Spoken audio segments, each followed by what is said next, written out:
आज की top headlines है एचएएल, लॉकहीड मार्टिन और बोइंग की तरह अपने मार्केटिंग एजेंट को इंटरनेशनल बिजनेस के लिए नाइजीरिया में तैनात करेगा।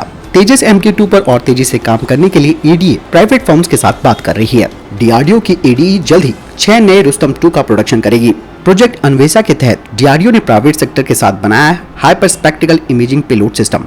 पहली डिफेंस अपडेट एचएएल को लेकर आ रही है। दरअसल बोइंग और लॉकहीड मार्टिन की तरह अब एचएएल नाइजीरिया में अपने मार्केटिंग एजेंट को नियुक्त करने जा रहा है, जो कि भारत के इंटरनेशनल बिजनेस को देखेंगे, जिसमें कि एजेंट एचएएल के द्वारा बनाए गए रक्षा उत्पादों को प्रमोट और मार्केटिंग करेंगे, खास करके सिविलियन और मिलिट्री हेलीकॉप्टर्स के अलावा ट्रेनर एयरक्राफ्ट और तेजस लाइट कॉम्बैट एयरक्राफ्ट के लिए। इसके अलावा हेलीकॉप्टर इंजन, एवियोनिक्स, रडार और ग्राउंड एंड शिपबोर्न सिस्टम के अलावा हेलीकॉप्टर और एयरक्राफ्ट की रिपेयरिंग और ओवरहोलिंग की पेशकश भी ये मार्केटिंग एजेंट वहां पर करेगा। दरअसल नाइजीरिया एचएएल के LCH को लेना चाहता है। एचएएल पहले से ही नाइजीरियन एविएशन पायलट्स को अपने रोटरी विंग एकेडमी में ट्रेनिंग भी दे रहा है। तो ऐसे में दोस्तों ये बहुत ही अच्छा कदम है, क्योंकि जिस तरीके से मैंने बताया कि विदेशी फर्म्स भारत में अपने एक मार्केटिंग एजेंट को नियुक्त करती है, जिसका काम होता है कि वो उन देशों के प्रोडक्ट को भारत में बेचने की कोशिश करे। हालांकि इससे पहले भारत ने भी कई देशों में अपने डिफेंस अताशी भी नियुक्त कर रखे हैं, जिनका काम भी यही होता है। लेकिन अगर आप स्पेशल मार्केटिंग एजेंट को वहां पर नियुक्त करेंगे तो वो और ज्यादा डिटेल से जानकारी उन देशों को प्रोवाइड करा पाएगा। बढ़ते हैं अगले डिफेंस अपडेट की तरफ, जो कि तेजस MK2 को लेकर आ रही है। एरोनॉटिकल डेवलपमेंट एजेंसी कुछ ऐसे प्राइवेट फर्म्स को देख रही है, जिनके साथ वो ट्रांसफर ऑफ टेक्नोलॉजी के माध्यम से तेजस MK2 के एक्चुएटर्स का निर्माण कर सकेंगे, जिसका इस्तेमाल आने वाले 17.5 टन के सिंगल इंजन फाइटर जेट में किया जाएगा। एक्चुएटर वो डिवाइस होती है जो एयरक्राफ्ट के फिजिकल मूवमेंट का अध्ययन करती है, जो कि ऊर्जा को मैकेनिकल फोर्स में कन्वर्ट करता है, और ये वेलोसिटी कंट्रोल, इंजन की स्पीड और लीवर के माध्यम से एयरक्राफ्ट के फ्लैप्स को कंट्रोल करता है। तेजस MK2 2022 तक सामने आ जाएगा।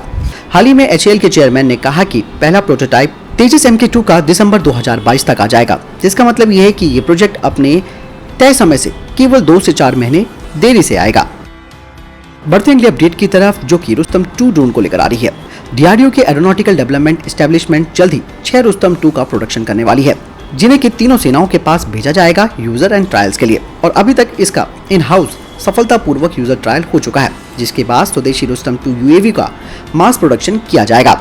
रुस्तम 2 अपने विकास के अंतिम चरण में पहुंच चुका है, और इसीलिए एडीई ने उन प्राइवेट सेक्टर की फर्म्स को देखना शुरू कर दिया है, जो कि इस रुस्तम 2 के सबसिस्टम और कंपोनेंट्स का निर्माण करेगी। लेकिन इसे पूरी तरीके से इंटीग्रेटेड एचएएल के द्वारा ही किया जाएगा, यानी कि एचएएल की सुविधा में किया जाएगा।